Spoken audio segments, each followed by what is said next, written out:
wonderful. The meeting should now come to order. I'll give you some time to sit down. Welcome to the Catholic Cathedral. This is the most amazing place. Some of you who haven't ever seen it should go look at it from the inside. It looks like hell from outside, but from inside, it's a startlingly good architectural work. And it's quite interesting. Our director, Peter Kaufman, is on the committee that runs the cathedral. And if you want to be buried in the same column with the ashes of Gregory Peck, he'll arrange it for $100,000.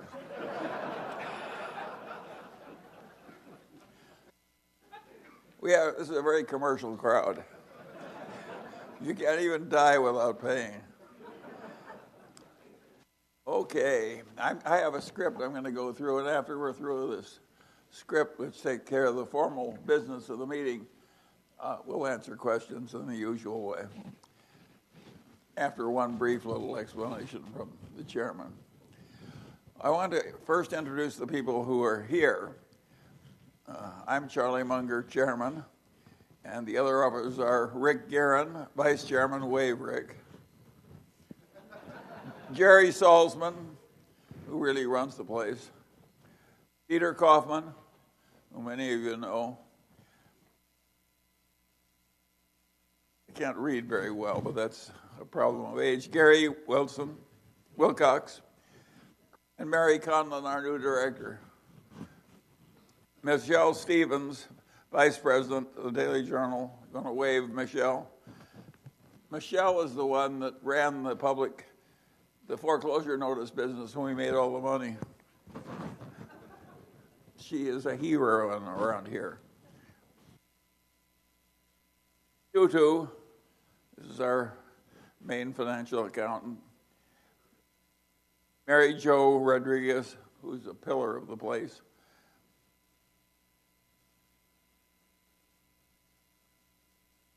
And Danny Manny DeManey, vice president of the Journal Technologies. Ellen Ireland, who's been here forever and is another pillar of the place. Ernest Miranda, Andy Richardson, Martin Cassis, and Scott Milner. And these are our accountants. And having fired 2 previous accountants, we really love these.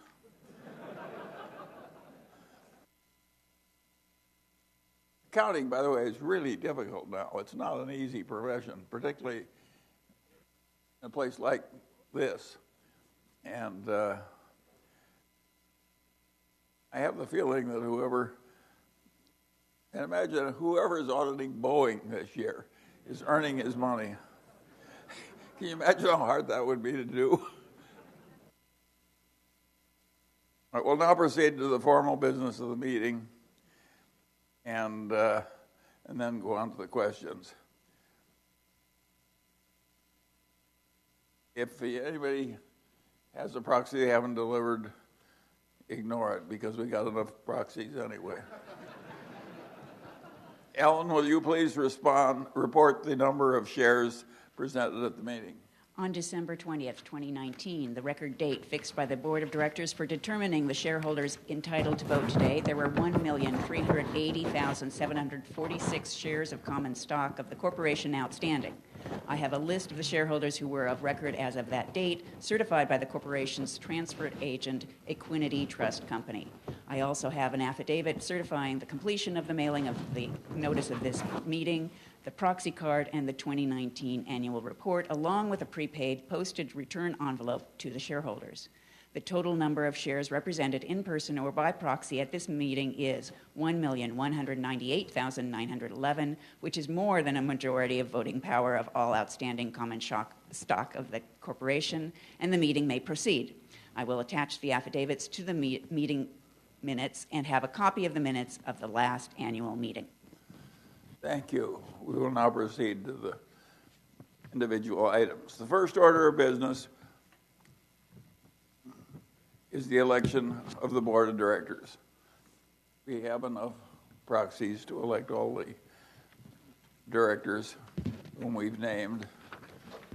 I hereby declare them elected.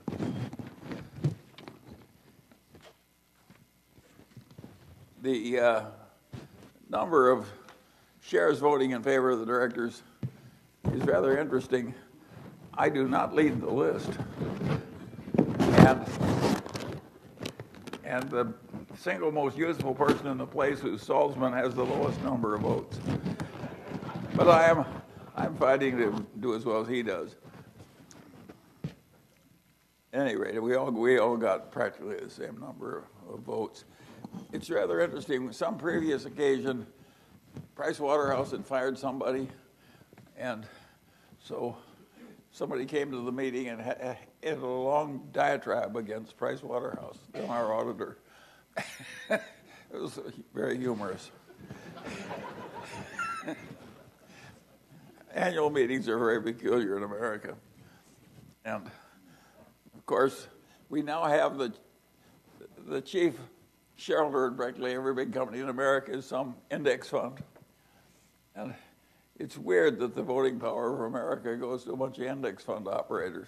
Nobody planned it. It just happened. And God knows what the consequences will be. All right, the second proposal is the ratification of the selection of the independent public accountants. And again, we have proxies for that, and that has just passed. The audit committee of the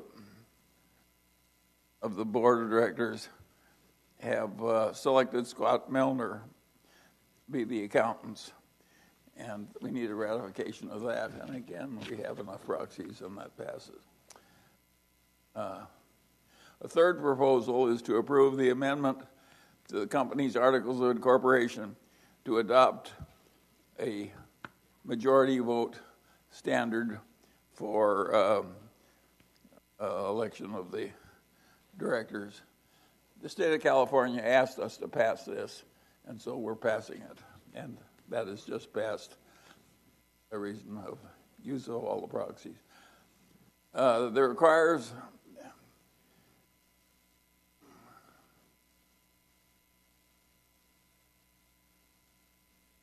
I don't need to go into the exact numbers of shares. The fourth proposal, that proposal is approved, the one that the California asked us to pass. That's passing all over America. God knows what it does. Not much, I think. Fourth proposal concerns the advisory vote on what, Jerry's salary, is that it? No, yeah. And that also passes. If there ever is anybody who earns his pay around here, it's Jerry. The approval requires a vote. Well, that's done. And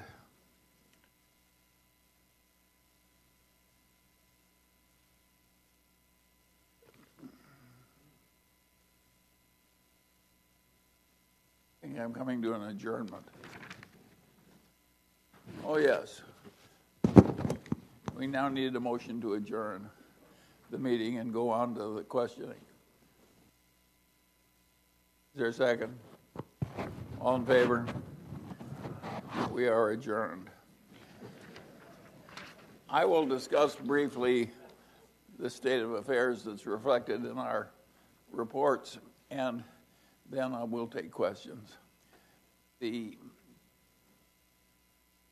This company, of course, started as a public notice rag, which made money by doing public notices, and it morphed into a very successful legal daily newspaper, which had a monopoly on publishing the opinions of all the appellate courts in California, and every law firm had to buy it. And it did a lot of other useful things and was a small but very profitable paper occupying an ideal niche. Many of the newspapers in America had similar niches where they just made regular, substantial profits, a very easy, simple business to run. Of course, what's happened is that technological change is destroying the daily newspapers in America, including the little ones like ours. The revenue goes away and the expenses remain, and they're all dying. Berkshire Hathaway owns, about 100 of them, and the truth of the matter is they're all going to die. And there's nothing that can be done with good management to save them. And it's a sad thing because those newspapers were an accidental part of the government. They called them the Fourth Estate. And each one had come into being sort of by accident of capitalism without any planning by the founding fathers. And the people who ran them became very powerful people due to two great American institutions. One is nepotism and the other is monopoly. And all those nepotistic monopolists, many of whom drank too much, actually morphed into a function where they were more useful than our legislators. And of course, we're losing them all. And what we get is these opinion services on TV that everybody watches, where everybody believes some ridiculous version of things that's slanted as much as anybody could. And it's not a good thing in America that we lose Newsweek, Time Magazine, and all of our daily newspapers and get back Rush Limbaugh or Andy's ilk on the other side. But that's what's happened. And it's a sad thing. Nobody planned that we had a Fourth Estate that was really a branch of the government that worked very well for us and that took pride in being accurate and so on. And nobody planned that it would go away. It just happened. Now, the Daily Journal Corporation, strangely, is not going to disappear. If all of our business fails, we still have a lot of marketable securities. So we're going to do better than these other newspapers. I'm not counting the ones like the Wall Street Journal and the New York Times. There are a few that will survive no matter what, but basically they're all going away. And the Daily Journal is not going to go away and leave the shareholders with nothing because of our big marketable securities. We also have a second business which we're trying to use to replace the economic strength of the newspaper that is imperiled, and that's Journal Technologies. And that is a computer software business that helps courts and government agencies replace human error-prone, inefficient procedures with simpler and better procedures run by software. That is a very difficult business. Ordinary software, like the software a teacher uses to help teach a class, or the software that's used in accounting if you're a dealer in Chevrolets or something, that stuff is a gold mine because it's just standard and you crank it out and everybody uses it and it's efficient. What we're doing is servicing all these government departments of a lot of different kinds, and they all have special requirements, and they're almost all quite bureaucratic, and they're also political, and it takes forever, and they're full of lawyers and consultants, the RFP process. So it's a branch of the software business that is intrinsically very, very difficult, where everything takes forever, is very hard to do, and so on. You can say, well, if that's and a lot of people just totally avoid it for that reason.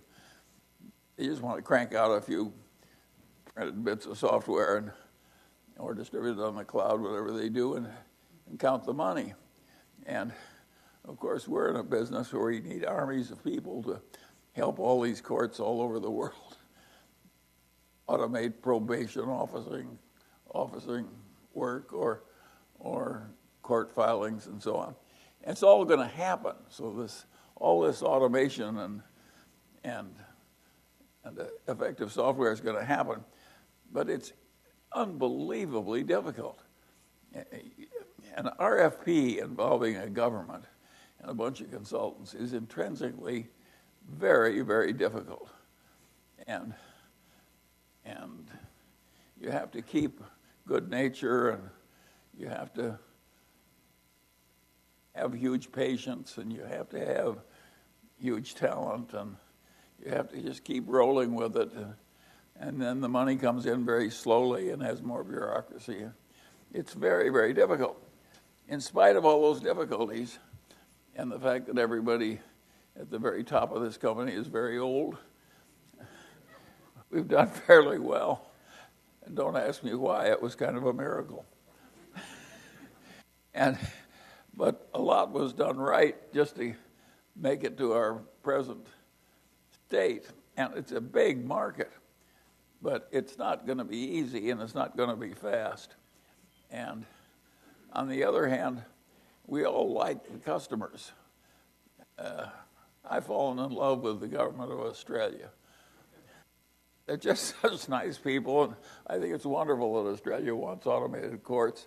And I think it's wonderful they're smart enough to hire us. Imagine hiring the little Daily Journal company to around the courts of Australia. And my guess is all going to work for them and for us. It's a miracle they figured out that this little company would be a pretty safe choice. I think part of the reason we've been successful is so many of our competitors are so awful. So we don't deserve as much credit as we're claiming. But it's going to take a long, long time, and it's an everlasting struggle. It's kind of fun to watch because we have the most unlikely cast of characters, and a lot of them are quite successful. Jerry just made a big report to the board of directors.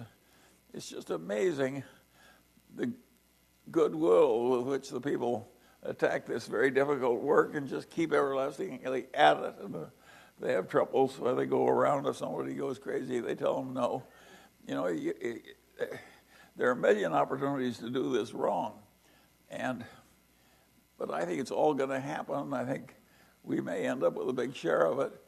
But when it's all done, you shareholders will need a lot of patience. It's really hard. This is not the easy part of the software business. This is more like trying to create another Price Waterhouse. That would be difficult, and this is difficult. And of course, we can't guarantee that we will succeed, but I consider it likely. I just think it'll be slow and awful. I don't anticipate any really easy times for a long time, but I suspect it'll keep growing. Jerry, why don't you, how well do you think we're going to do in the next 2 or 3 years? Where's Jerry? Yeah. I'm blind in my left eye, so that...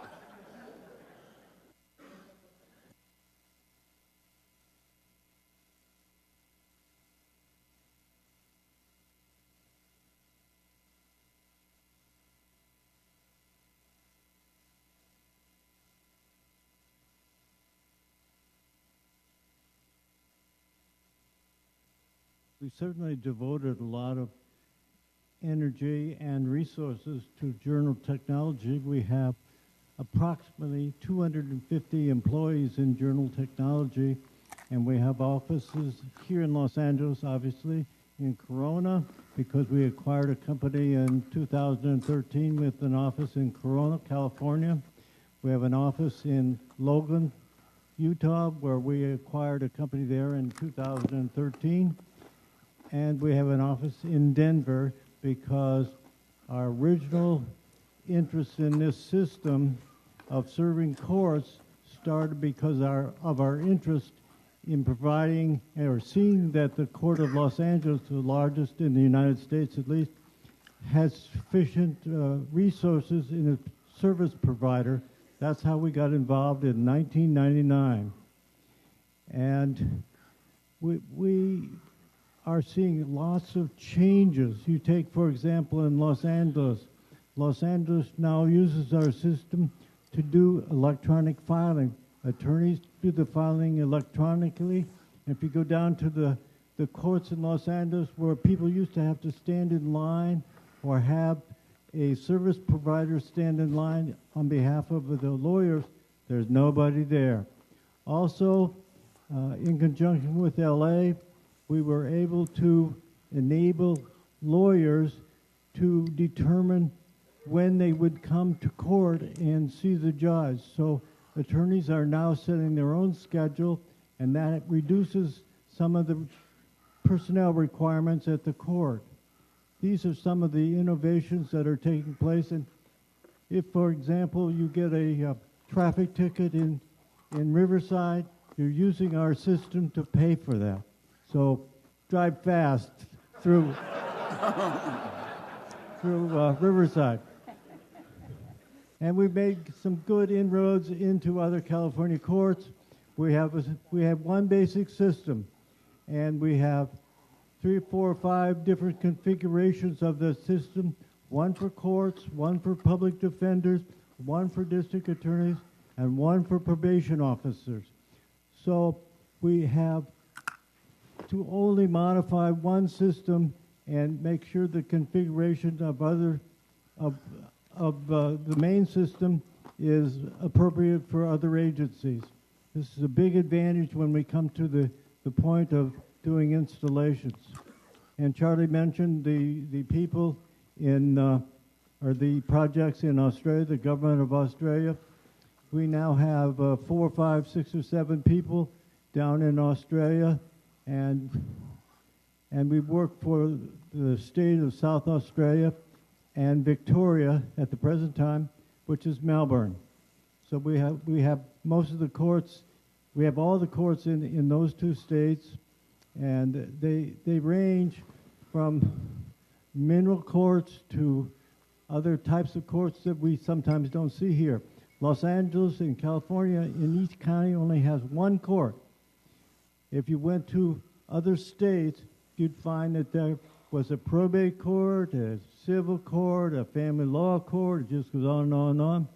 And in California, they're much more efficient than you can imagine when it comes to, by comparison, where they have all the administrators, 4 or 5 administrators, and separate systems and separate IT departments. Very inefficient. That's what we are confronted with all the time. As we move forward, the financial results will depend upon the number of users in these various justice agencies. Yes, we do get implementation fees, but we can only take that into income when everything is delivered. And so we focus on trying to get to the point where everything is delivered, then we can take it into income and reflect it in the financial statements. This is a very important thing that everybody in this room should understand. We have no simple way of just counting up hours and sending little invoices to the government. And that's what most consultants like to do, is bill hours. And we don't get the right to collect money until the thing works. And we do that on purpose. It reminds me of one of my favorite tales, which really happened. When I was young, a lot of the earth moving was not done with bulldozers. It was done by teams of mules who were guided by contractors who ran these mule teams and their big plows that they... And there was a Latino contractor who had an enormous number of mules. And when the war came, the big builder called him and said, I've got a cost-plus contract with the government. I'm going to make you cost-plus. I want your mules to start tomorrow morning on this big project. Cost-plus. Cost-plus percentage of cost. And this Latino said, "Oh, no," he says, "I can't do that." And he says, "Why not?" He said, "Well," he said, "I get business all these years because I'm so efficient." And he said, "When I take a cost-plus contract, even my mules seem to know it, and they all go to hell."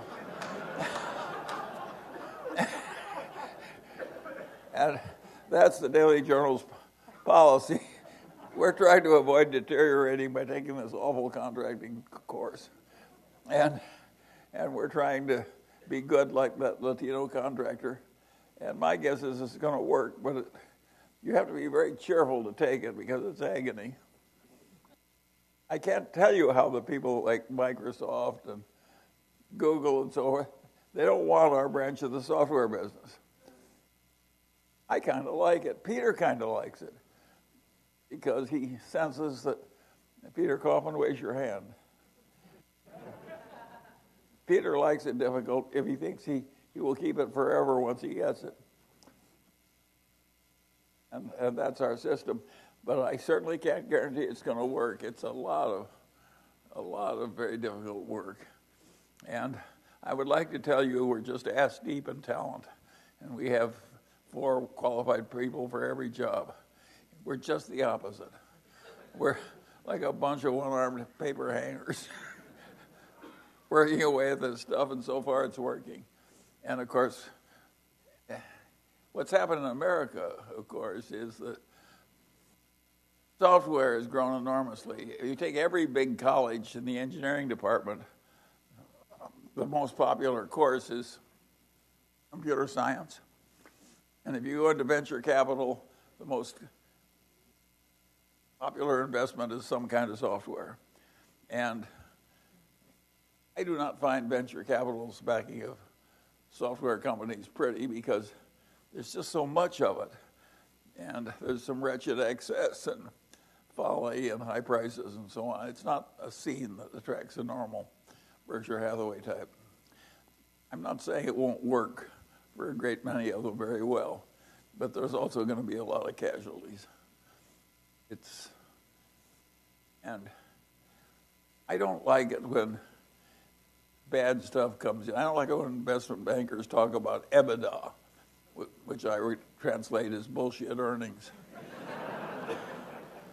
And I don't like all this talking about J curves and all these private sales of software companies from one venture capital to another at markups. It looks like a daisy chain to me. So I think there's a lot of wretched excess in it. But it reflects an underlying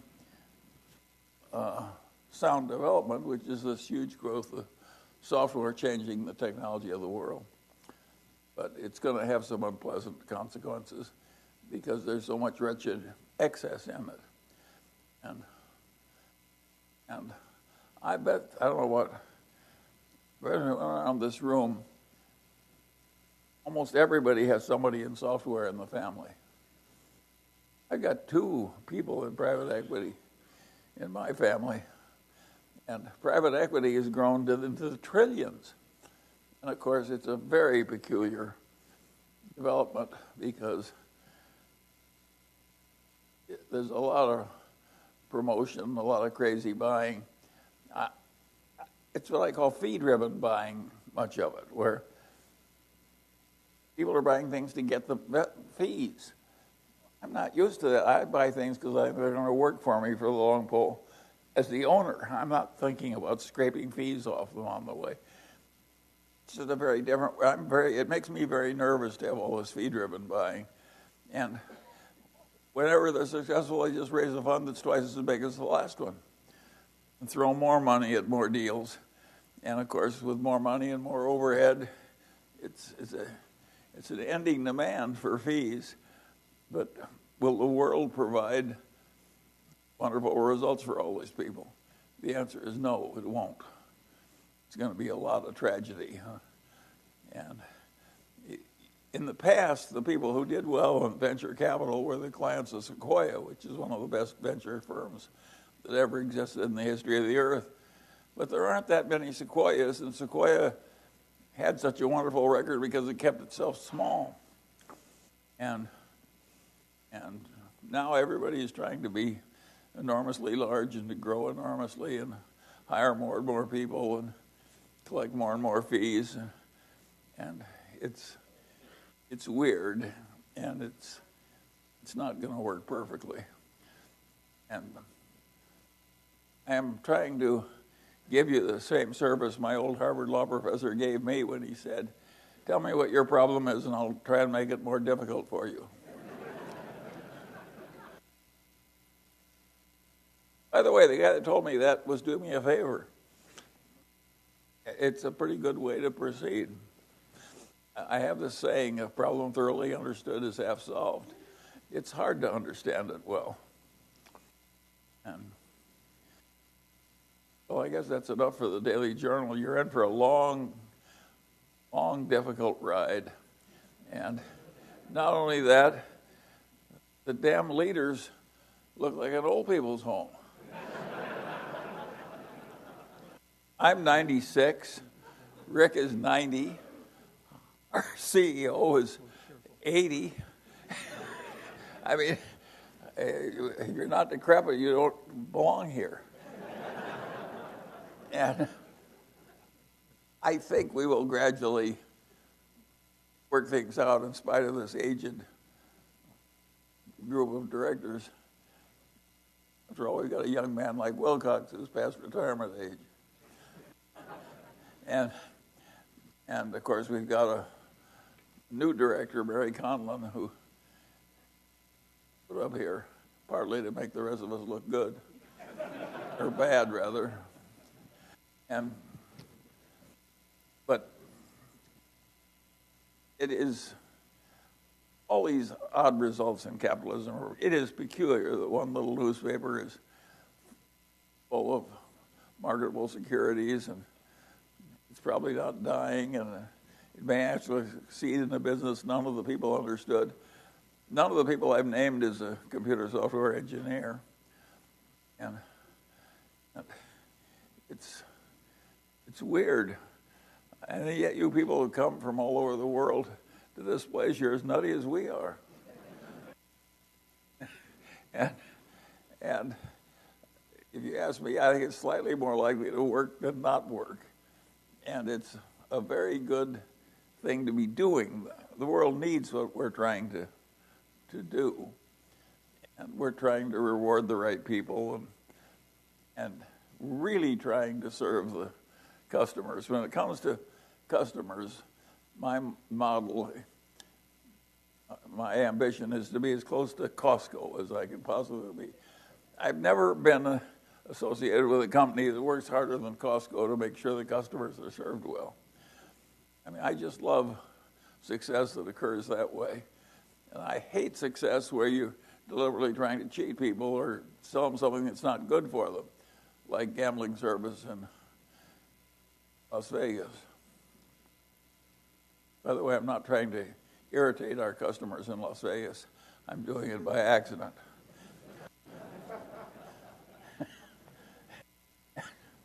Anyway,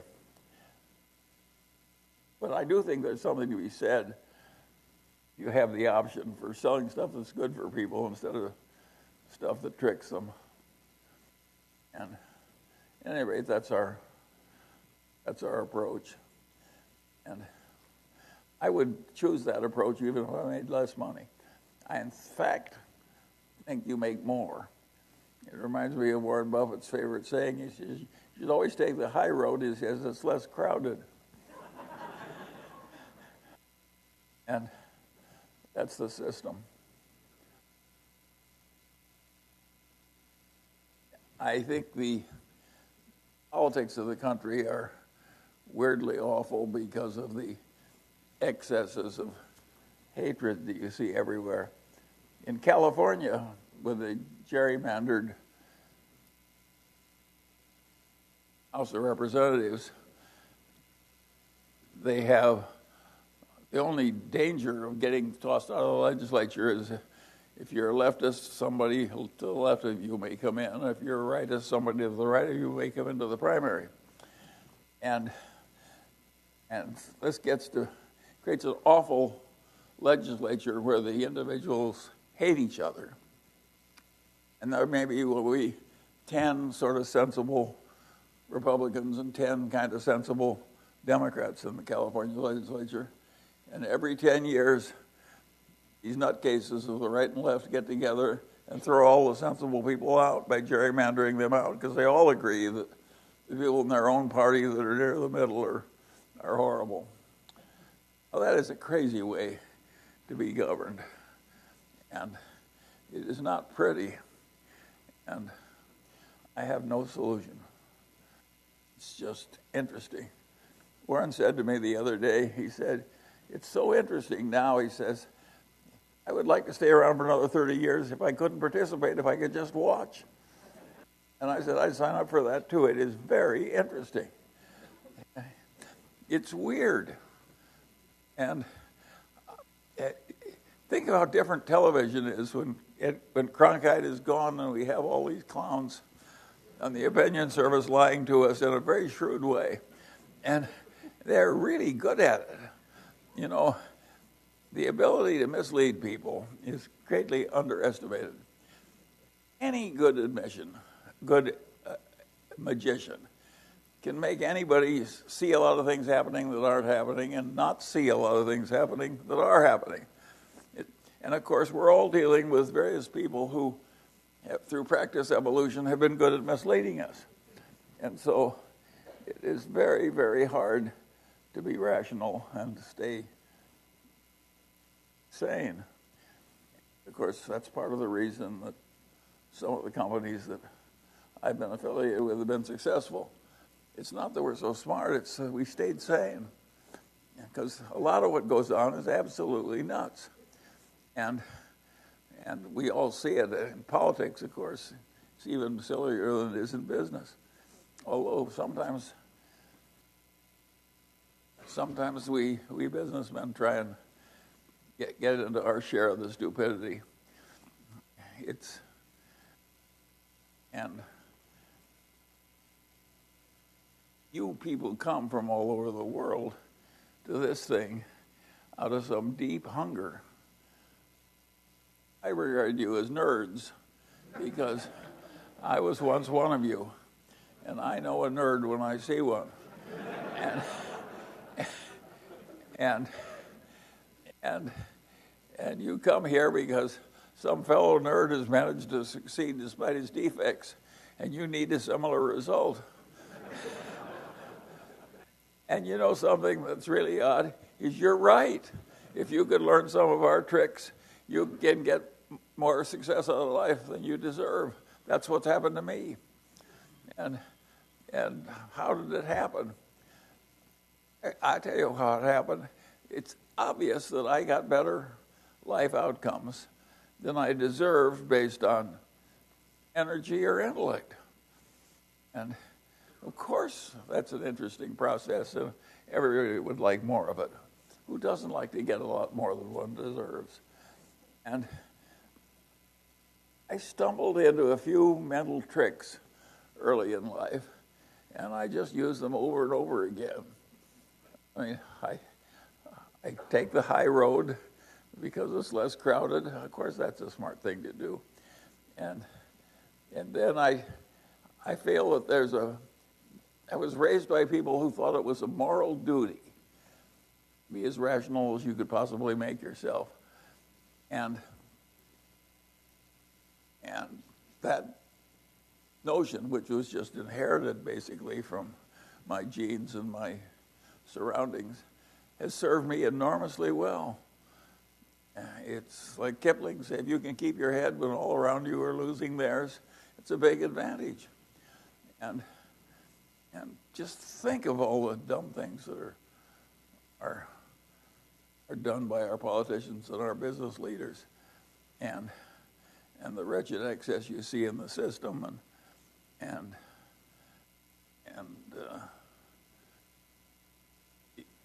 I can remember one of the earlier crazy booms that caused one of our earlier recessions. All these traders would go to Las Vegas and we would hand them free stacks of chips, and they had strippers, and that was our securities market. I mean, It was grossly awful. And a lot goes on now that is grossly awful. Imagine politicians who never understood Adam Smith. It would be like hiring an engineer to design your airplane when he didn't believe in gravity. Well, I laugh too, but there are tears in my laughter.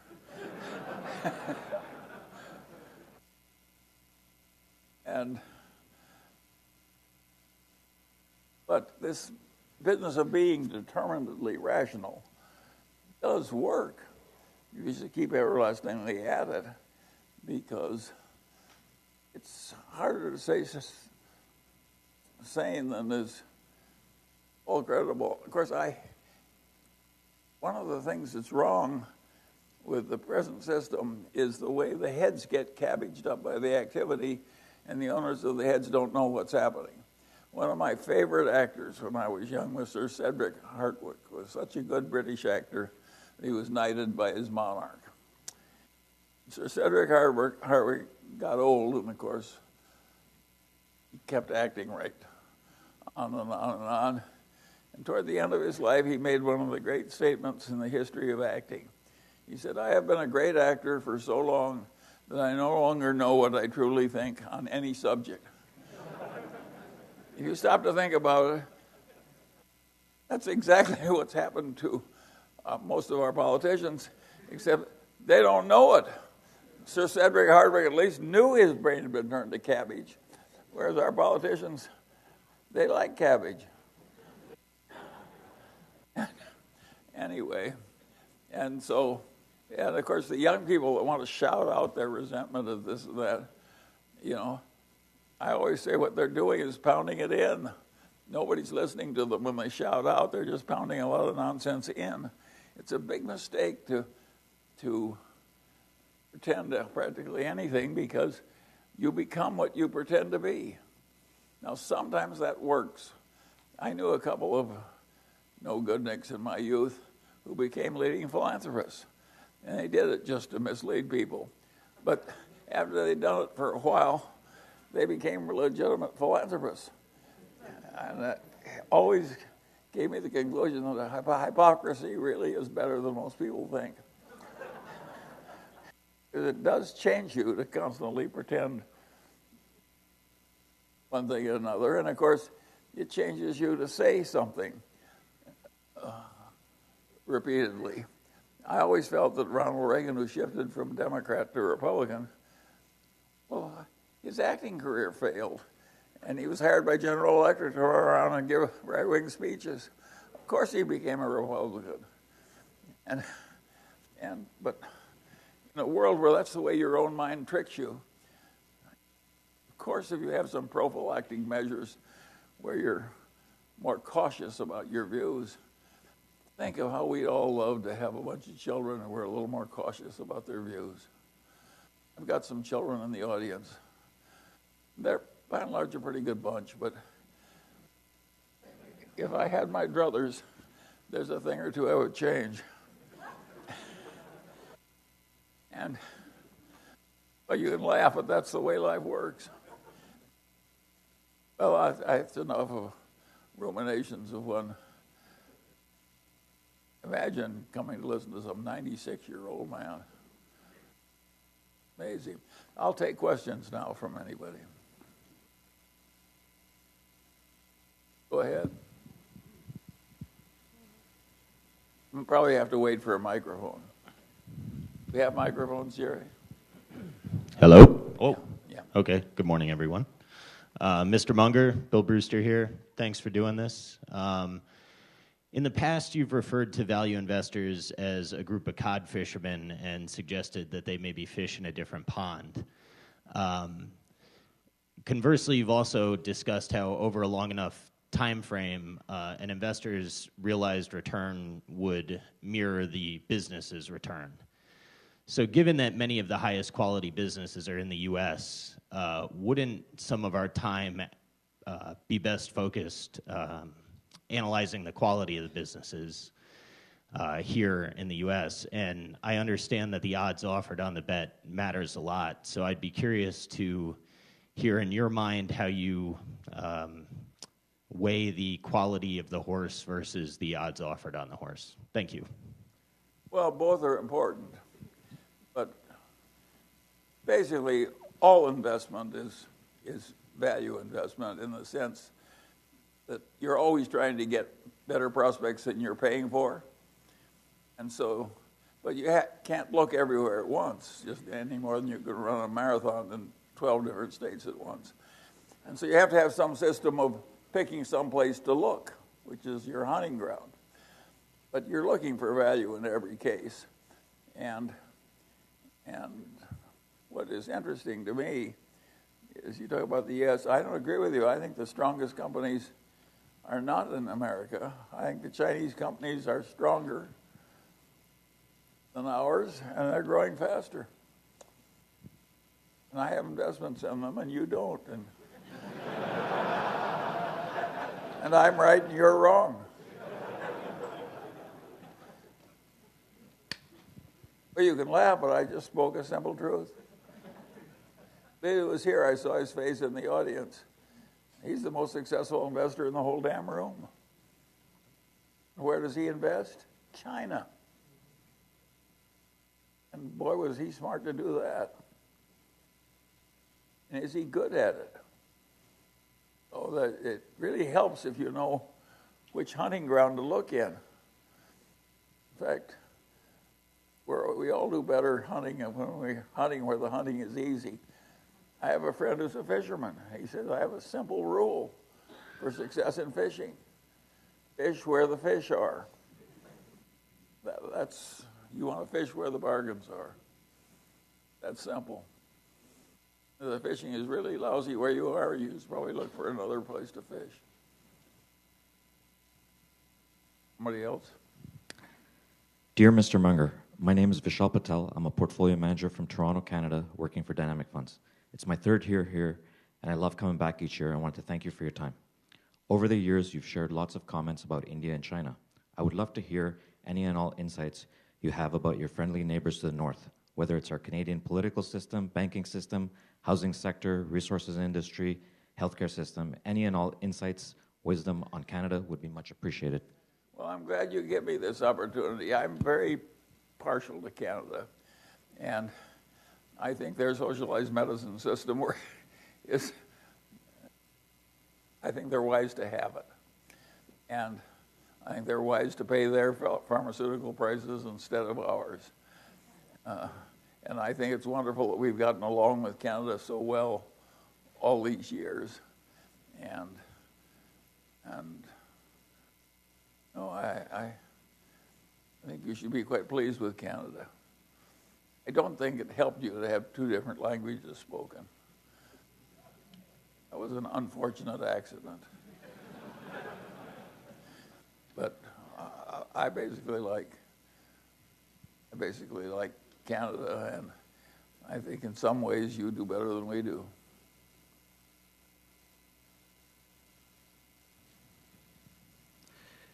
Good morning, Mr. Jerry points out that we have customers in Canada. He's encouraging me.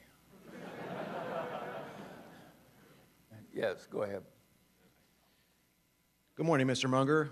R.J. Manuelian. I'm an attorney just like yourself, following in your footsteps, I'm currently an investing. ex-attorney.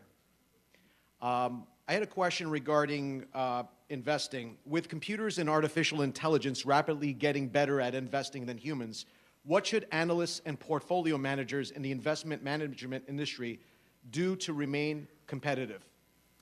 Thank you. Well, that's a very good question. I think what people in the investment management industry ought to do is prepare for tougher times ahead. I think this indexing thing is going to run and run and run, and I think that there are wretched excesses in a lot of the well-paid hedge fund and private equity businesses that will in due time result in a lot of troubles that give pain. So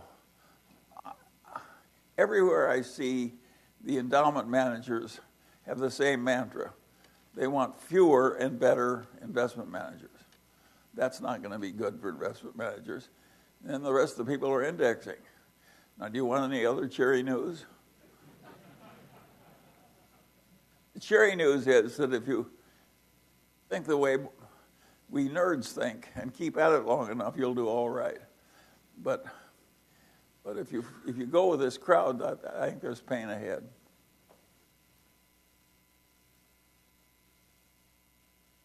Hey, Charlie, on your left.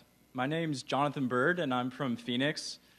In the past, you've recommended index funds for most people seeking wealth accumulation.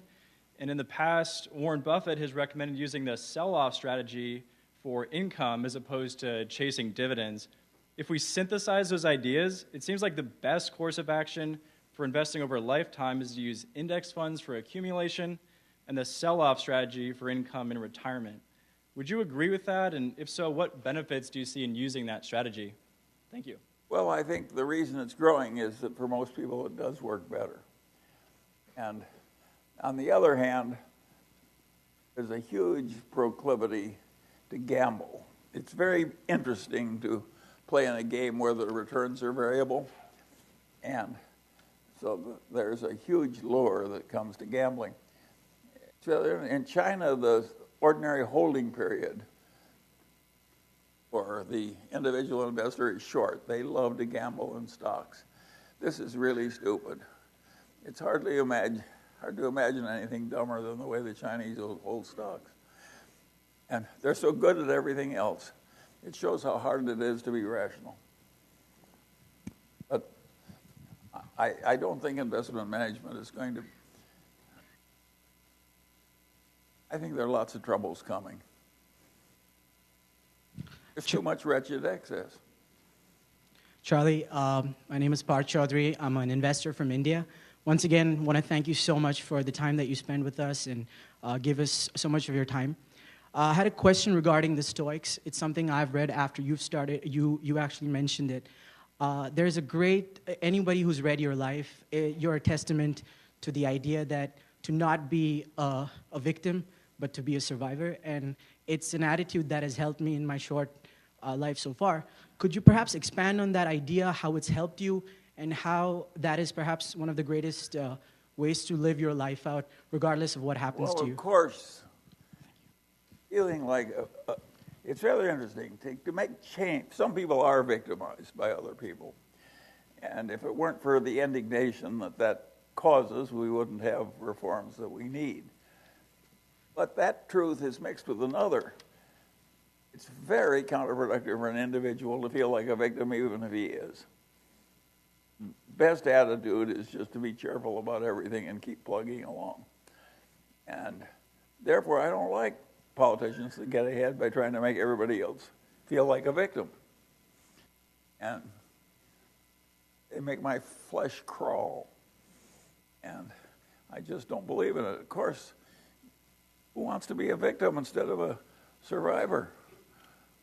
Of course we want. But feeling like a victim, you can recognize your position is bad and try and improve it. That's okay.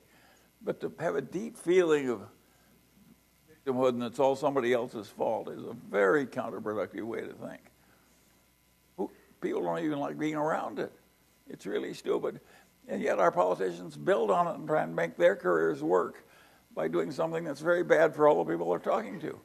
And they think they're doing the world's work. You know, it's crazy. It's absolutely crazy.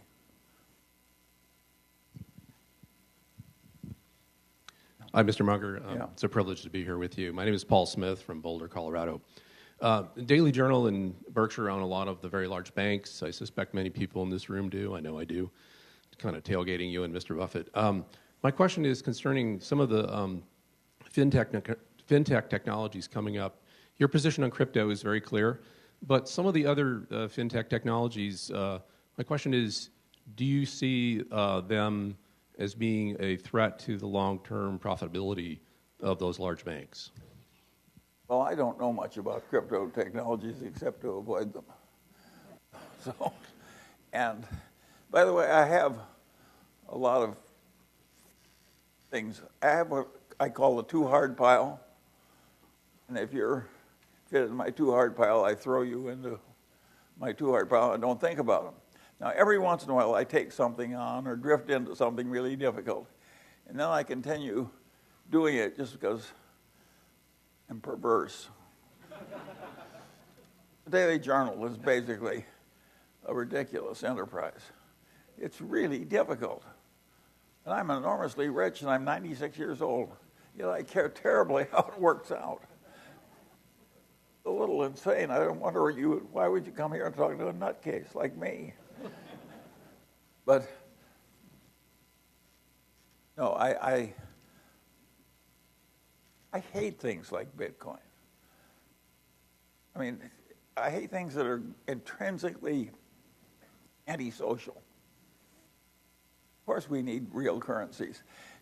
And one of the interesting things about the current condition is that we Americans have created the reserve, by accident, have created the reserve currency of the world.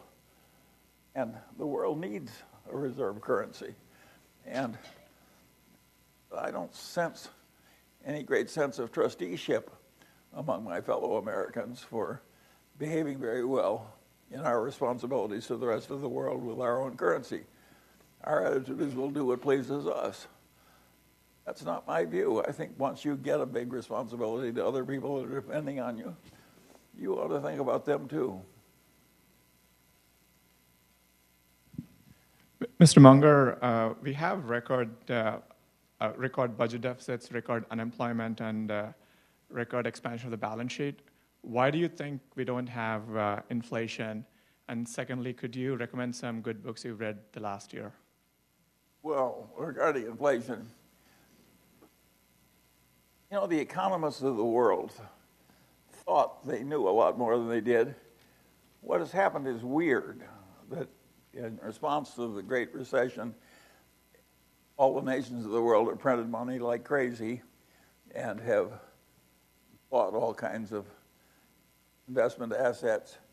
And they've done things that nobody in the economics profession would have recommended on this scale, even 5 or so years ago. And yet, the inflation has been very low. I think we all have a lot to be modest about when we talk about economics. Lyndon Johnson said that giving a talk on economics was a lot like pissing down your leg. He says it feels hot to you, but it doesn't influence anybody else very much. And I'm afraid I can't do much better than Lyndon Johnson could.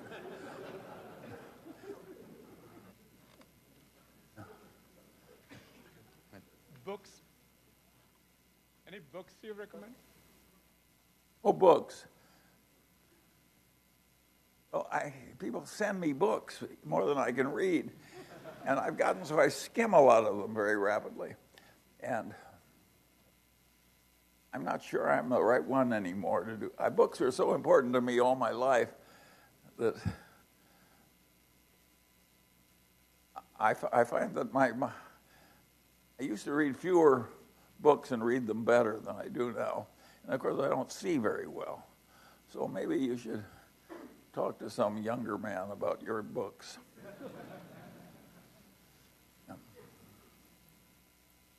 Hi, Charlie. My name is Yang Lee. I'm an investor from New York. Thank you so much for this great platform to learn from you and sharing your wisdom.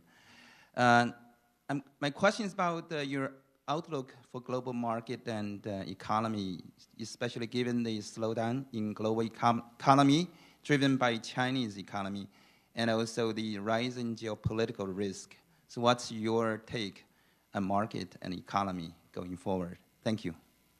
Well, I am mildly optimistic about China for a variety of reasons. Nobody has ever taken a big nation ahead as fast as China has come ahead. And I think they've done a lot right. So I'm a big admirer of what's happened there. If you stop to think about it, they were in a Malthusian trap, and they prevented 500,000 babies from being born. And they did it by methods that we wouldn't like in the United States. But I think they were doing the world a favor, and I think that what they did was admirable. So basically, I don't have this hostility toward China. I really admire what the Chinese people have achieved, and I think, considering that they started as communists, their leaders are pretty good. And it's amazing. Imagine a communist country creating this enormous period of growth and prosperity and lifting 800 million people out of poverty. And so I like what's happening in China, and I think the United States ought to get along with China, and China ought to get along with the United States. And regarding the global situation, it's so peculiar to have negative interest rates. And another thing I greatly admire is, and this will strike you as very peculiar, there's one modern nation which has had like 25 years of stasis. How can anybody admire 25 years of stasis? Well, I think the Japanese have handled 25 years of stasis with magnificent skill and philosophy. Japan is not going to hell. They don't like 25 years of stasis, but they take it like men, and they aren't bitching and wailing, and they don't act like victims. And so I really admire the way the Japanese have handled their adversity. And I don't think the adversity came from a lot of mistakes.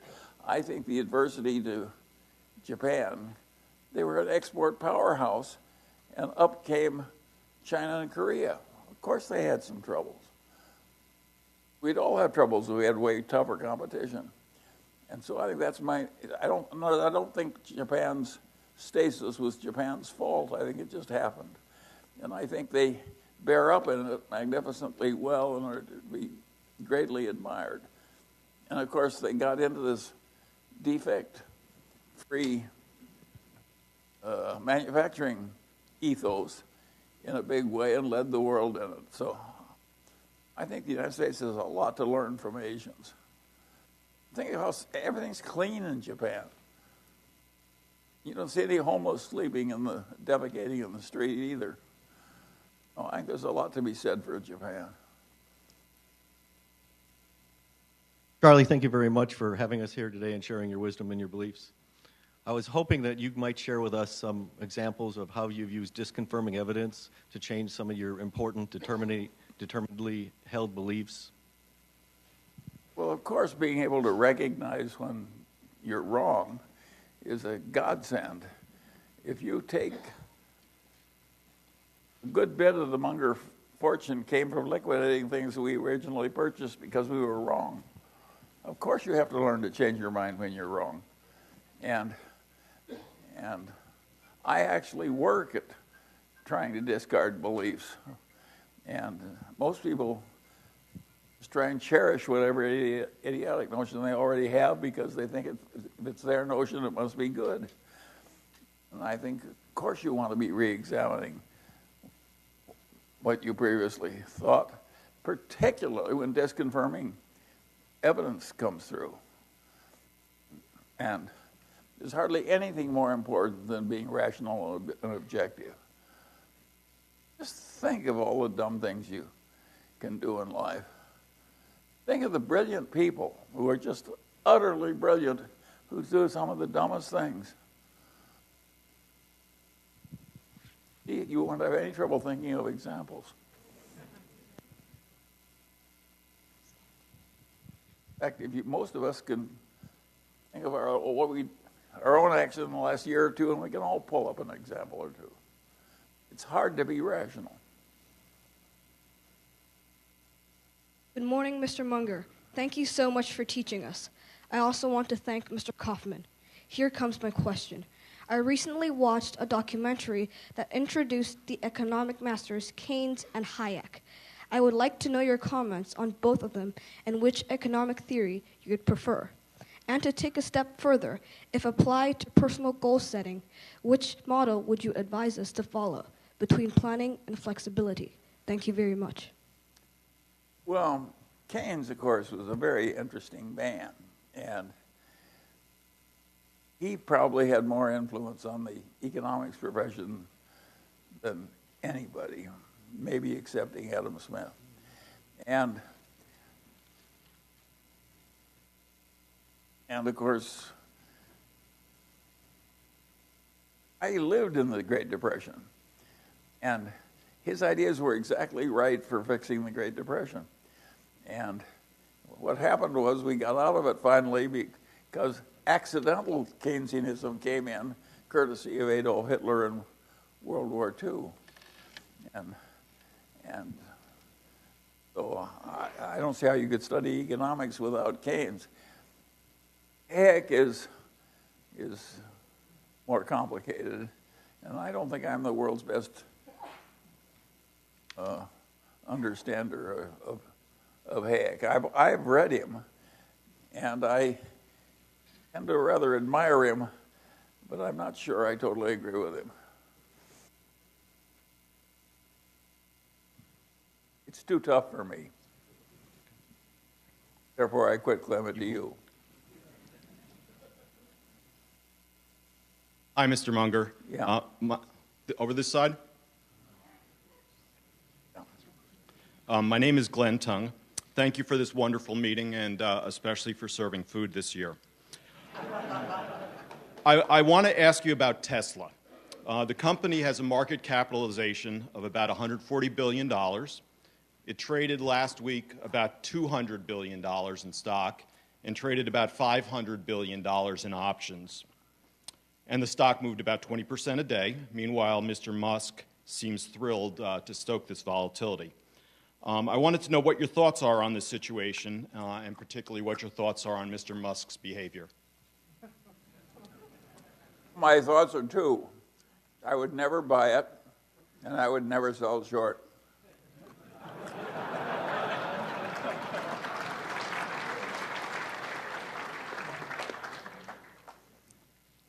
I have a third comment. There was a man found in Los Angeles for years named Howard Amundsen. He once said something that I've taken to my heart. He said, "Never underestimate the man who overestimates himself." I think Elon Musk is peculiar, and he may overestimate himself, but he may not be wrong all the time.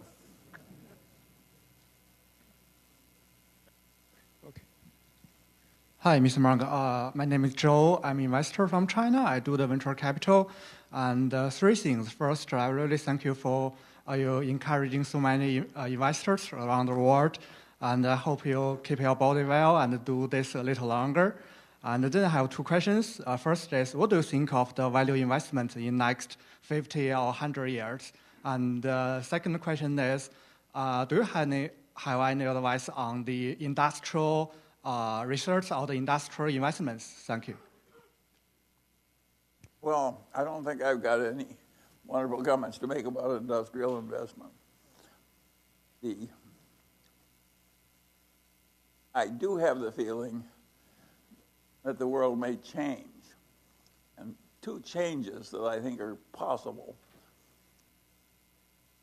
are that I think they may extend life,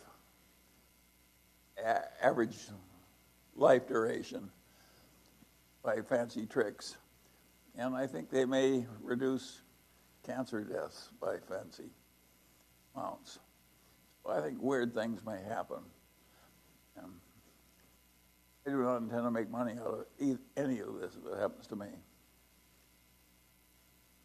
But I think that what's already happened in technology. Imagine the whole internet developing, and whole different things, and all those old companies, all the daily newspapers dying, and total change in manufacturing processes. And there's been a lot of change, and of course it's caused a lot of loss to people that own stocks. And I do have the feeling that more that was really important has probably already happened, and it's going to happen from this point forward. How much better can it be once you have enough to eat and mate you like and a few other things? You know, what is extra money going to do for you? So I do think that my generation had the best of all this technical change. You know, our children stopped dying, living standards went way up, air conditioning came. There were a million good things that have medicine greatly improved. They could replace your aching joint when it caused agony. And I don't think we're going to get as much improvement in the future because we've conquered so much already.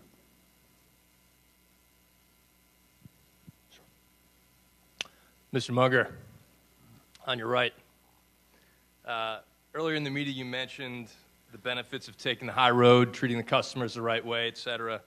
There's a sense, which may or may not be true, but there is a sense that in China, there's more moral flexibility in business, less respect for the rule of law, and less transparency than there is in the West. Do you share that concern? Well, I'm naturally more comfortable in my own country with its traditions than I am in what's evolved out of Chinese communism. And of course, I admire, considering where they were, mired in this Malthusian poverty, and I also mired in some ignorance. And that leader who said, "I don't care if the cat is black or white, I want to know if it catches mice," that was one smart leader. And I think that smart leader yesteryear has other leaders now who are smart. And I think they're going to keep improving. I even think the Chinese may get over their crazy love of gambling. I once talked to a bunch of Chinese leaders. I said, I got the feng shui, and I said, "Get over it. Pure superstition." Good morning, Charlie. Yeah. Hi. How are you? On your right-hand side. All right. And quick question. Any secret of longevity? And how many hours do you work a day? How do you stay so current with all the information, like a lifelong learner? Well,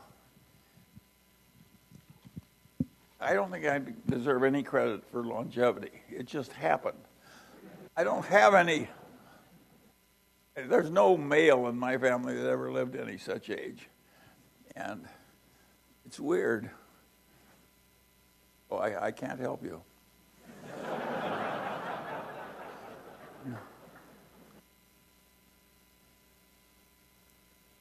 Oh. Okay. Okay. Hey, Charlie, good morning. It's Jason Leader in Bel Air, Texas. Thanks for your time, and also thanks for your perspective. You mentioned earlier that some mental tricks have been helpful to you. One was taking the high road. The other is being perfectly rational. What other mental tricks have been helpful to you during your life? And also you touched on excesses, and you're worried about some excesses, whether it's in venture capital, private equity, political sphere, and also, I guess, in government debt. What other excesses do you see in the system right now? I don't think the opioid epidemic, I don't think the wide use of opioids has helped us either. There's always some miserable excess. And it's a very complicated subject. You remember how the Chinese emperor got rid of opioid addiction when something like 1 male in 8 or something like that in China was an opium addict? He didn't have to kill very many people. He just said death penalty for users, no exceptions. And away went his addiction problem. I think somebody may try some of that stuff sooner or later if things get awful enough. And it may not be the worst way to handle it. With that cheery note, I'll go to the next question.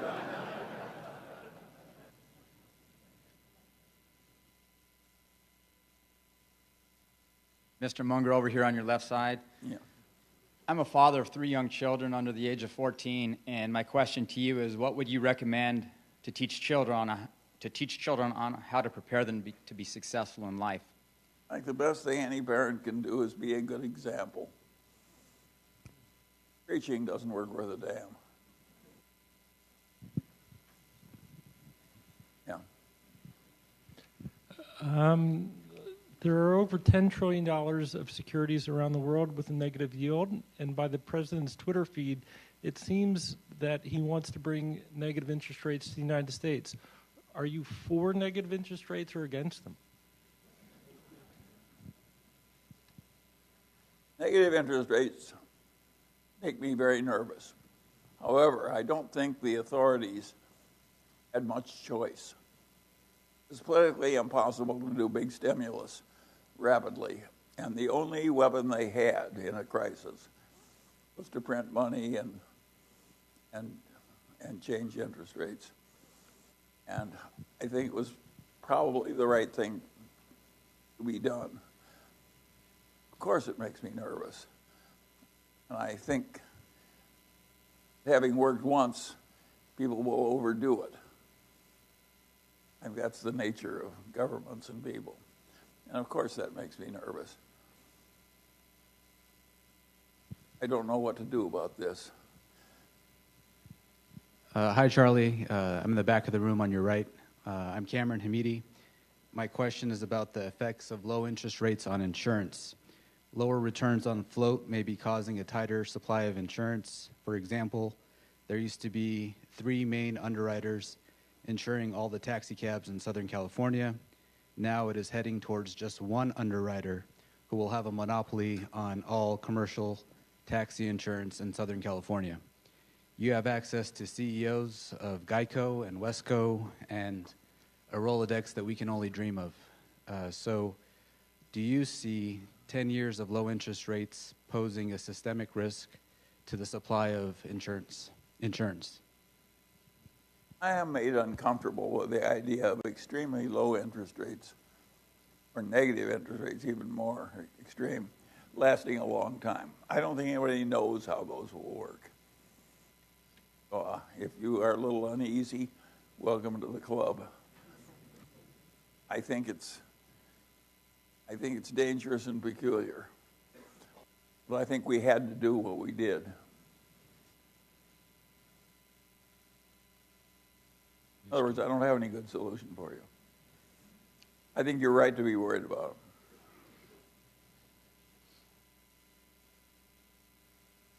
Charlie, it's okay to talk. I'm Steve Hausman. I've been in the broker business since 1966.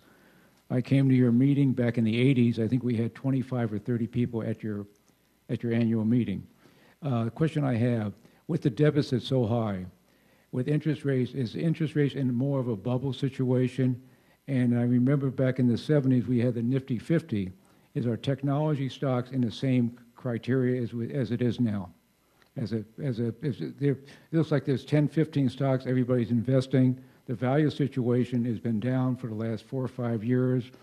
I was also looking at a couple of stocks that you own, Kraft Foods, with your 26% in the company. How come does it make sense for your company, for Berkshire Hathaway, to buy out Kraft Food completely and take advantage of the low price? Well, I don't think I can comment about what Berkshire Hathaway might do next at what price. But Nifty 50 is an interesting question. At the height of the Nifty 50 craziness, which was created by the Morgan Bank of all places, you had a home sewing company who was selling her 50 times earnings. Home sewing. Great God. We are not that crazy yet.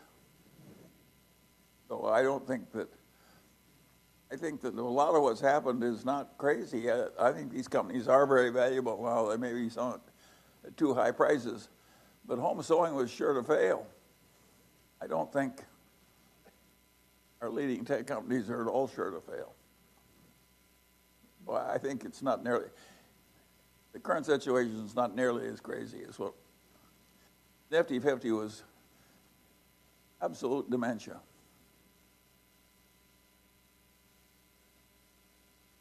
So, hi, Mr. Munger. My name is Nicholas Ganchev. I'm currently pursuing my MBA at USC Marshall. Many of my classmates are considering careers in private equity and venture capital. You yourself mentioned that some of your family are having careers in private equity. You also mentioned that you see a lot of excess in that sphere. What advice do you give to your family that is starting careers in private equity, and what advice would you give to young people as a whole starting careers in those sectors? Thank you. My family is not very interested in what I think about their career choices. and I respect their disinterest. But I do think we've got way too much wretched excess. Anytime you're inventing new names to sort of mislead people, like adjusted EBITDA, but think of the basic intellectual dishonesty that comes when you start talking about adjusted EBITDA. You're almost announcing you're a flake. And yet our respectable people talk that way and charge fees for talking that way. It's ridiculous. And so I don't like the wretched excess. I don't like all these transactions where one private equity group sells to another and the guys who really own it are just sort of raising the fees higher and higher for owning the same in the intellectual mix. There's a lot that's financed by its nature. The temptations are too great and it goes to wretched excess. Of course, I don't like it. I don't think it's good for the country. I would argue that the wretched excess that led to the Great Depression, which led to the rise of Hitler, I think we pay a big price eventually for wretched excess and stupidity and greed and so forth. I'm all for staying in control. In other words, I'm all for behaving a lot more like Confucius. Good morning, Mr. Munger. Thank you for having us. It's a privilege to be here. My name is Alan Chung. I'm from San Francisco. My friend Tony Huang wanted to be here and ask this question himself, but he's currently stuck in China, so he's asked me to ask this on his behalf. Mr. Munger, it is well known that you're an avid and voracious reader. Tony wanted to ask, do you ever reread books that you've already read before? And if so, which books do you reread? Yeah, I do. Let me give you an example of something I want to reread that I haven't reread yet. The other day I was musing over the current situation, and it popped into my head that I had read a poem about 80 years ago by George Sand, and George Sand was a female writer, but female writers, to get ahead in those days, sometimes used men's names. George Sand wrote a poem, and it was an ode to the goddess of poverty. She said, "Hail to the goddess of poverty, a wonderful goddess of poverty. She tills the fields, she minds the mines," and so on. And if I remember right, toward the end, the goddess of poverty said, "If you try and banish me, you'll live to want me back." I kind of agreed with this poem, and I'd like to see it again. I don't know how to punch notes on the internet and get George Sand's poem to me, so if somebody will send me her poem, I'll very much like it. But I'm telling you this because it's an antidote to our politicians who want to tell us they're going to abolish all poverty. It's a stupid idea. You know, it's like saying we'll all be... Riches in a modern civilization are a relative thing. It's status where we want. It isn't that we need more beans. And the trouble with reaching for status is that the bottom 90% are always going to contain exactly 99% of the people, no matter how hard we work or how much we succeed.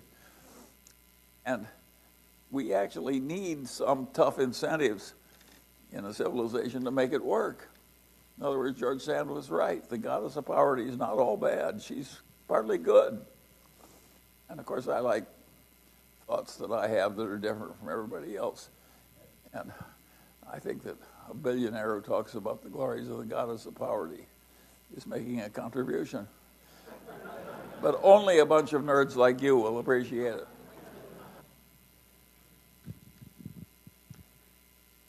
Mr. Munger? Yeah. In here in the back. Thank you once again for taking our questions today. Really appreciate it. Just wanted to ask you a quick question about the fact that you were an early proponent of electric vehicles, specifically your investment in BYD.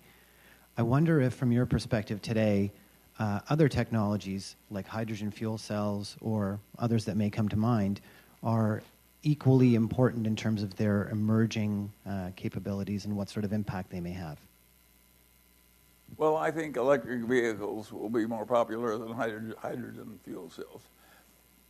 Getting the sun's energy transferred into electricity and electricity into the vehicles is basically a good idea for the long pole.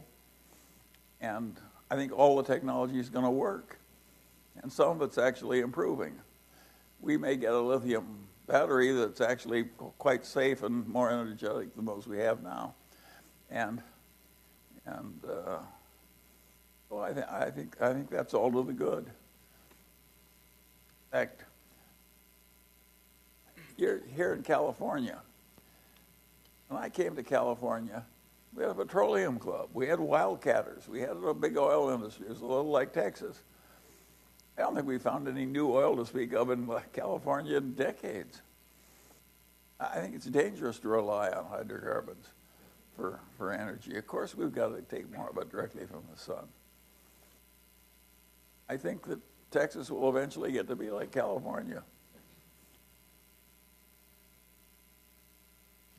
Mr. Bonger, good morning. I'm Sergio from Dominican Republic, and my question is, do you think it's necessary for America to recover a positive trade balance to keep its prosperity in the next century? The answer is no.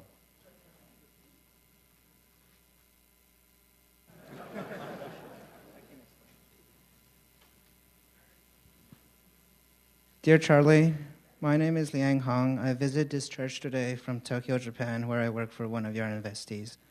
To borrow words from another blind philosopher, John Milton, Berkshire, Costco, and Daily Journal, please be long choosing and beginning late. This question is for my 5 children who may be watching later. How do you nudge your kids and grandkids to hold on to their shares for as long as possible? I don't think I'm a good model for you. My children seem to do pretty much what they please. And I find I'm happier if I just do the best I can by my children and take the results as they fall. I wouldn't sweat too much about whether your children hold the stock or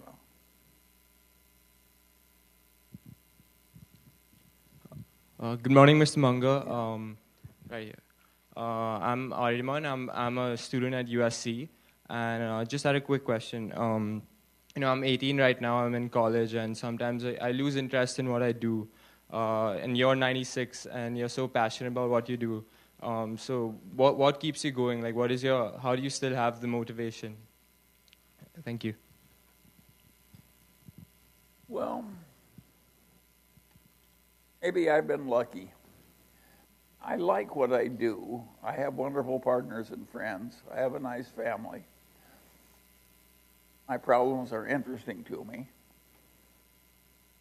I have been a very fortunate man, and I don't know how to make everybody else lucky. Well, I could have had a different hand and been some miserable alcoholic throwing up in the gutter. I don't think I deserve any great credit for having stumbled into a reasonable amount of publicity. I do think that trying to be rational helped. That's the only thing you've got if you're a fellow nerd. There's no point in you're not going to be a sex object. You may have to rely on your rationality.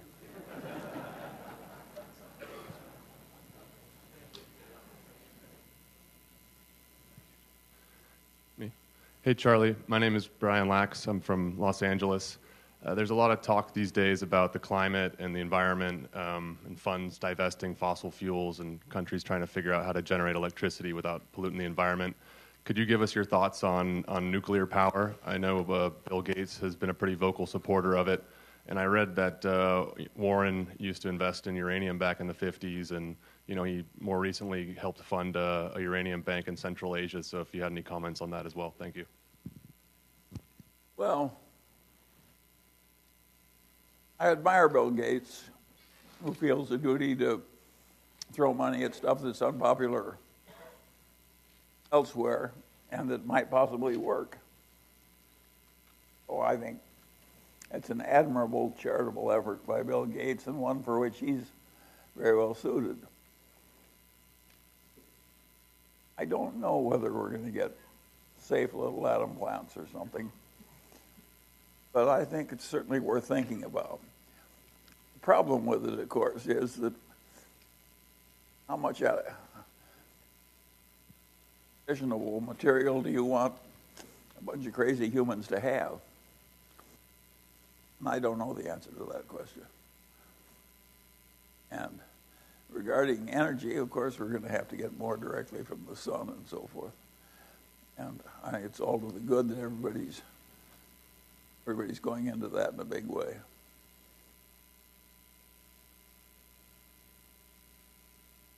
Hi, Ms. Munger. On your By left. the way, I would be in favor, if there were no global warming problem, I'd be in favor of substituting getting power directly from the sun for fossil fuels starting today, even if we didn't have a global warming problem.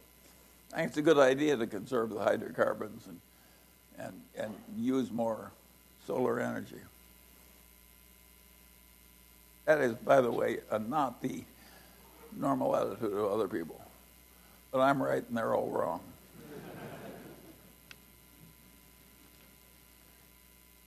Hi, Mr. Munger. On your left. My name is Ray, and currently a student at UCLA. So my question is on universal basic income. So it is a governmental public program for a periodic payment delivered to everyone without any work requirement. So I'm just curious about your opinion on a plan like this. Thank you. Well, if you did enough of it, you'd totally ruin everything. A little of it we can afford. What the exact mix is, we'll be determining through the political process forever.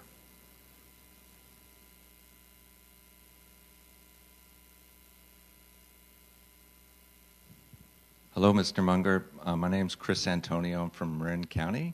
And my question is, you talk frequently about having the moral imperative to be rational, and yet as humans we're constantly carrying this evolutionary baggage which gets in the way of us thinking rationally. Are there any tools or behaviors you embrace to facilitate your rational thinking? The answer is, of course. I hardly do anything else. And one of my favorite tricks is the inversion process. And I'll give you an example. When I was a meteorologist in World War II, they told me how to draw weather maps and predict the weather. But what I was actually doing is clearing pilots to take flights. And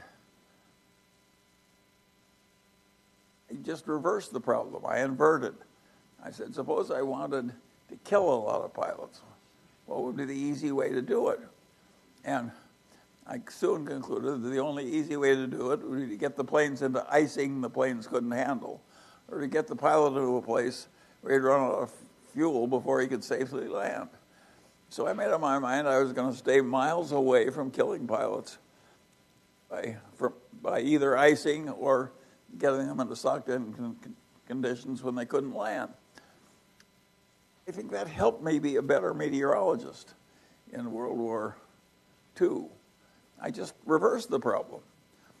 And if somebody hired me to fix India, I would immediately say, what could I do if I really wanted to hurt India? And I'd figure out all the things that could most easily hurt India and then I'd figure out how to avoid them. Now, you'd say it's the same thing, it's just in reverse. But it works better frequently to invert the problem. If you're a meteorologist, it really helps if you really know how to avoid something, which is the only thing that's going to kill your pilots. And if you can help India best if you understand what will really hurt India the easiest and worst. Algebra works the same way. Every great algebraist inverts all the time because the problems are solved easier. Human beings should do the same thing in the ordinary walks of life. Just constantly avert. You don't think of what you want, you think what you want to avoid. Or when you're thinking what you want to avoid, you also think about what you want. And you just go back and forth all the time. Peter Kaufman, who's here today, he likes the idea that you want to know how the world looks from the top looking down, and you want to know what it looks like from the bottom looking up. And if you don't have both points of view, your reality recognition is lousy. Peter's right. And inversion is the same thing. Just such a simple trick to think, how does this look from the people above me? How does it look from the people beneath me? How can I hurt these people I'm trying to help? All these things help you think it through. And they're such simple tricks. They're like the lever. They really help.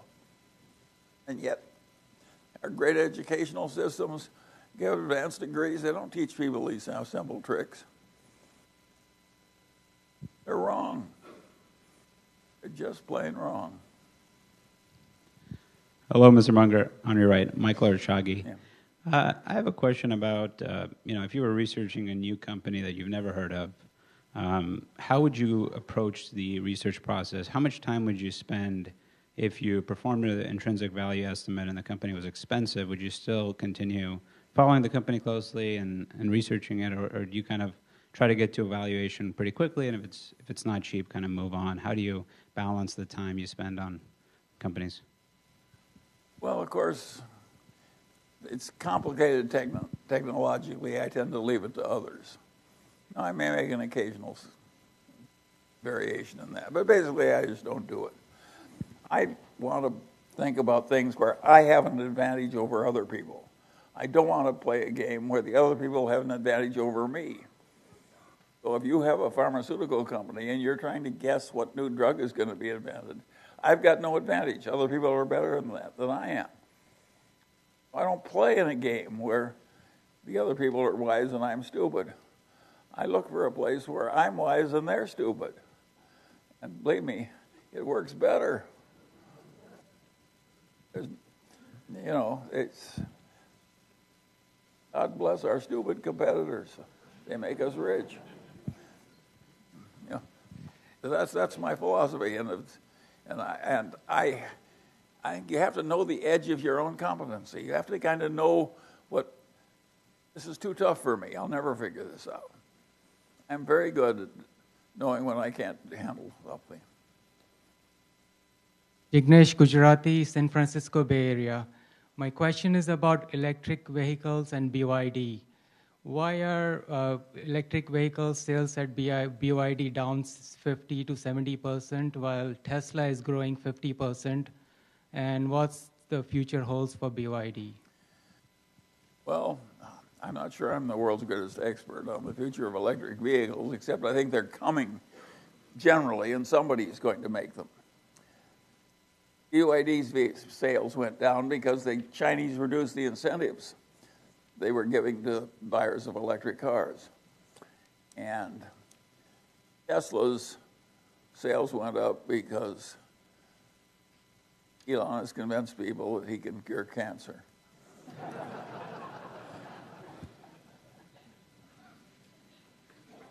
Hi, Charlie, on your left side. It's always a joy being in this room, and thank you for creating this community for us to do so. One of the more surprising opinions I've heard this year is that we never really had journalistic ethics, that the news has always been colored yellow with the voice of their proprietors. With 9 decades of observation under your belt, does that ring true?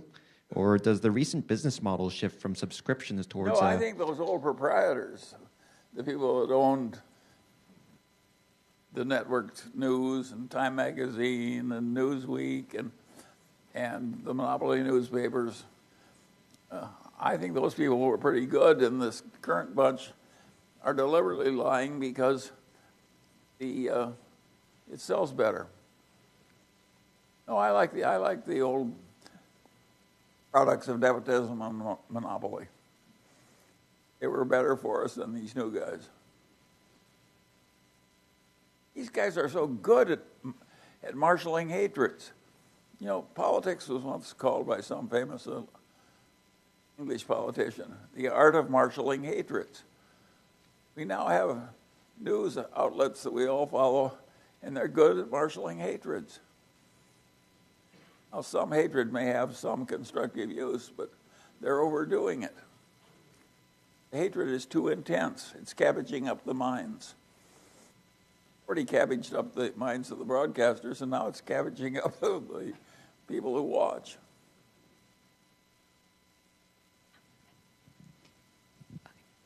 First of all, thank you so much, Charlie, for your time. I'm a big fan. My name is Ray Ma, and I'm a nerd from San Francisco. My nerd friend Arif and I have a question for you related to technology. There's this common sentiment that technology is both accelerating the pace of change and its impact is broadening across most industries, usurping traditional moats. So given your long career, I'm wondering, do you think the traditionally moaty industries are being undermined at a pace that's different from what's been happening in the past? Yeah, I think the moats have been breached time after time after time. Imagine the Eastman Chemical Company going broke. Imagine all these great department stores being on the edge of extinction. Imagine all those monopoly newspapers going down. You know, look at the strength of the American auto industry now compared to what it was, say, in 1950. Well, I think the moats are disappearing rapidly. I mean, the old classical moats. I think that's probably a natural part of modern economic system, as that old moats stop working. And let me know what your problem is, and I'll try and make it more difficult for you. Mr. Munger, my name is Anna Catan. I'm a current undergraduate student at UCLA. Similar to the question before on what advice you would give to young individuals with a passion for business and finance, what would you say is the best possible way for someone to expose themselves and expand their understanding of working in the business world without actually currently being involved in it? And how can I maximize my potential value to a corporation in the future by what I do right now? Well, that's a good question. And there's so many of you now who want to be rich by going into finance. And, of course, that multitude is not going to all get rich. And of course, 99% will be in the bottom 99%. That's just the way it's going to work.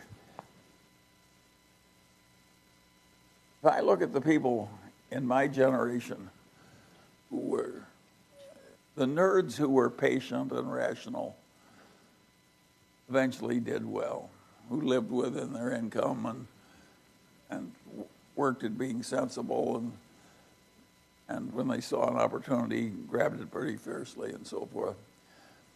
And I think that'll work for the new nerds of the world.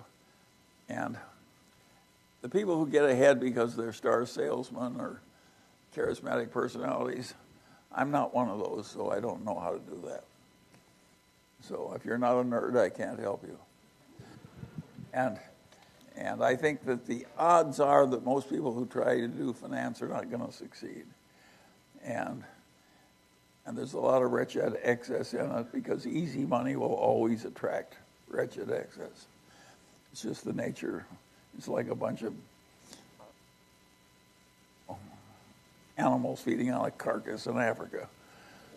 By the way, that's an image I chose on purpose. But no, so I don't think it's so pretty. And I don't think that modern finance is so wonderful. And in my day, a lot of the finance people were more like engineers. they were so chastened by the Great Depression and all the wretched failure that they really tried to make everything super safe. And it was a very different, plodding place that the people weren't trying to get rich, they were trying to be safe. This modern world is radically different. And I'm not sure if I were starting out in your world, how well I would do. It would be a lot harder than it was to get ahead in the world the way it was when I came up. If I were you, my best advance, I think you'll be happier if you reduce your expectations than if you try and satisfy them. And by the way, I think that's generally a very good idea.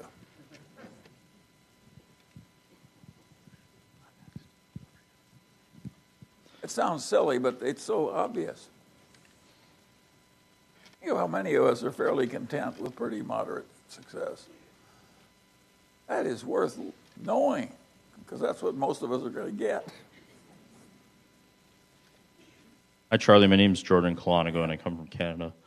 I'd just like to know your thoughts on the errors in engineering and business generally at Boeing and how you've been thinking about that as that's unfolded recently. Well, I don't like to jump on Boeing. Boeing is a great company that had one of the great success rates, great safety records of the world. They lost their way. They made some dumb mistakes. And I think that's almost the nature of things, too, when you try and do something very complicated with hundreds of thousands of people. Occasionally, there'll be a slip-up. And in most places, if you actually look at them, they have some near misses. Boeing had a near miss a few years ago when the rudder stuff failed and they had a few crashes. I was on the safety committee at U.S. Air when that happened, and nobody could figure it out for months. Something in the rudder was not working, and it caused 3 crashes. It took them 6 months or something to figure it out, and they must have put an army on it. Well, they survived that one, and they'll no doubt survive this one. But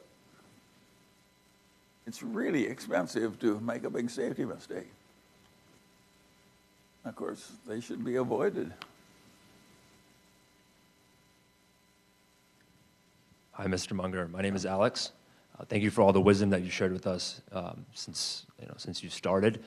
I had twofold of a question. The first is, it's been a while since you've had the psychology of human misjudgment as a talk, and I was wondering if there are any additions you would have that you've seen more recently. And the second part is, you've mentioned how important being rational is throughout your life. Can you walk us through, aside from the tips and tricks that you have, what steps we can take to become more rational? Well, it's a long process. I don't think anybody just flashes into it. It's not like somebody who tells you, like, all you got to do is run down to the front of the revival meeting and shout out and you get a wonderful hereafter. Yeah. Rationality is something you get slowly and it has a variable result. But it's better than not having it. And no, I just think that you can just see how awful it is when people get into these furies of resentment and anger, and sure they're right about everything. And it's hard to know exactly how human civilization ought to be organized. And in my own life, I've often reflected about how well the system has worked. And what I concluded was that the social safety net is just come up enormously as the world has gotten more prosperous. That was a very desirable thing, and the Republicans who always opposed it were wrong. And I've also, the Democrats had always wanted to push the safety net too far ahead, as they did for a while with the welfare program. That was also wrong. And that, by and large, what we have is about right. And we wouldn't have got it from either party alone. If either party had been totally in control in a one-party government, we wouldn't have had the result that we have, which is close to right. And I think power does corrupt. I think too much power, part of the genius of the American system is no one person gets too much power. They just, if either party had all the power, I don't think American civilization would have worked as well as it has with this ebb and flow. And I don't know what the exact right safety net is. I don't think it matters that much. I think the United States would be about as happy if it had 5% more or 5% less safety net.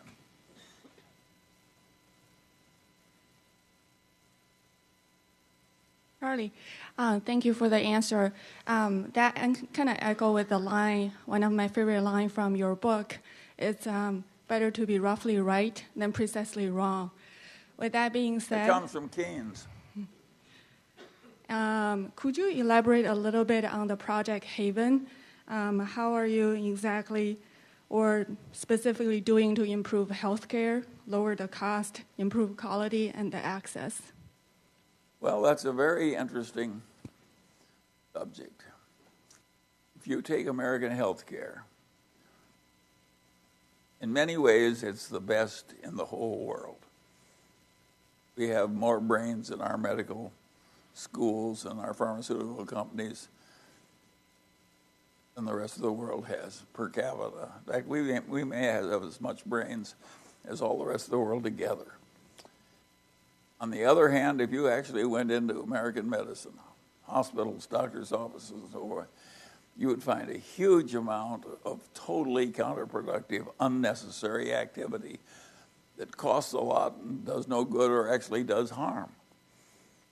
And you'd find that some people are not doing that. Where they don't have the incentives to make money by doing it, you don't get a lot of counterproductive medical care. Kaiser here in California does not do a lot of unnecessary, stupid medical care or prolonged death to make more money and do all the evil things that other people do. Other people, as the hospitals and doctors get under pressure, introduce a lot of waste and folly. And some of the pharmaceutical companies' behavior is totally outrageous. Have some basic diabetes drug and trying to charge someone $10,000 a month or something. It's ridiculous. And I even go further. I think it's evil. And I think the system should be changed. And I think it will be changed. I think there's too much wretched excess in the medical system. And the really sad part of it is the people who are doing it have no conscious malevolence. They're not people who decided to do murders and maimings to make money. They think it's good for the patients, what they're doing. And of course, you do an unnecessary back operation on somebody, it's a major evil. But the guy that's doing it really thinks it's good for the patient. In other words, he's turned his brain into cabbage. And that's not a good thing. I think you have to change the incentives. I think there are places in America that are very admirable that don't do a lot of unnecessary stuff, and other places that do. And I think we're going to have to change the system. I think it's if you take the medical system of Singapore, it costs 20% of what ours costs. It has better statistics. It's not opaque, it's open. We have a whole industry that tries to make the payment things opaque so they can take advantage of people. And they think it's free enterprise. I think it's stealing. Hi, Mr. Munger. Yeah. Jeffrey Malloy from McLean, Virginia, on your far right. I've been working in the financial services industry for the past 5 years. And one of the things that has surprised me is how many of my peers in the industry have sat out the market over the last 5 years, holding cash in anticipation of a market downturn. And, I would think given that we're in our late 20s and we've accumulated savings and have what's hopefully a multi-decade runway ahead of us, the right thing to do would be to start investing now. And my question is, first, do you agree with this assessment? And if so, how would you convince your friends to start investing? Thank you. Well, it's obvious that deferred gratifiers do better over the long pull than these impulsive children that have to spend money on Rolex watches and other folly. And not that I'm picking Rolexes any worse than Patek Philippe or something. But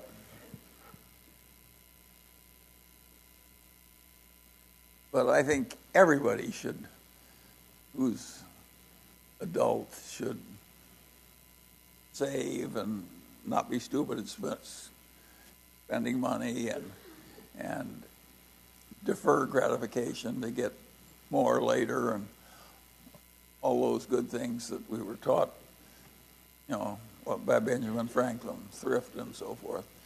And the odd thing about it is that people are kind of born deferred gratifiers or not. They've done recent psychological work on that subject, and lots of luck if you're an impulsive person that has to be gratified immediately. You're probably not going to have a very good life, and we can't fix you. But if you have a slight tendency to deferred gratification, and you can feed that tendency, you're on the way to prosperity and happiness. It's that demand for immediate gratification it's the way to ruin. It may also give you syphilis. This is the last question. Yeah. Evidently, I'm getting. They have a saying in vaudeville: "Give him the hook." My friend Garen is just giving me the hook. I'm an accidental guru. We didn't set out to. I didn't set out to have an audience of people coming in and asking me questions about every damn subject in the world. It just kind of happened by accident, and I went along with it because I think it did more good than harm, and I kind of enjoy it as long as I don't have to do it too often. But I feel sorry for people who have adulating multitudes. And I also wouldn't like a normal multitude. I love these nerds.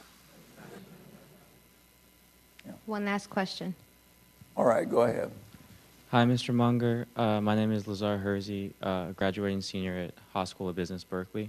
I wanted to go back to Singapore and ask you a question involving Lee Kuan Yew, particularly his housing policies. I'm curious how you think California should address the insane cost of construction and new development right now, and how you would try to create housing in California that would be affordable across all socioeconomic areas to avoid kind of the social evils that Lee Kuan Yew has managed to avoid back in Singapore. Thank you. Well, that's like asking some ordinary klutz who's drunk if he can't come up with something like Albert Einstein. It's just too much. Lee Kuan Yew was the best nation builder that probably ever existed, and what he accomplished in Singapore, considering what he started with, was a miracle. And of course, I don't know how to create that everywhere.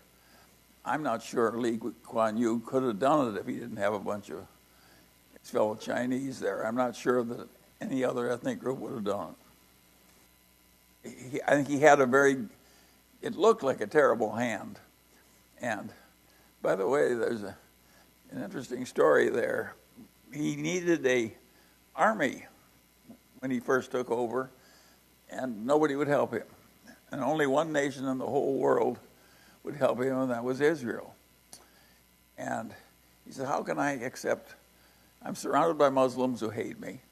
How can I accept military advice from Israel? And he finally figured it out. He accepted the help, and he told everybody they were Mexicans.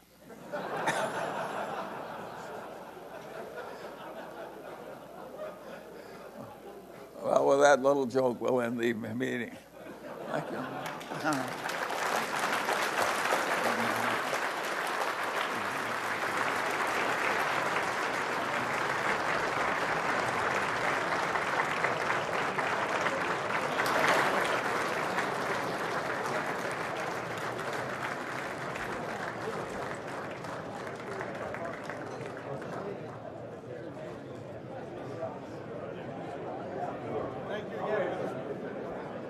pleasure.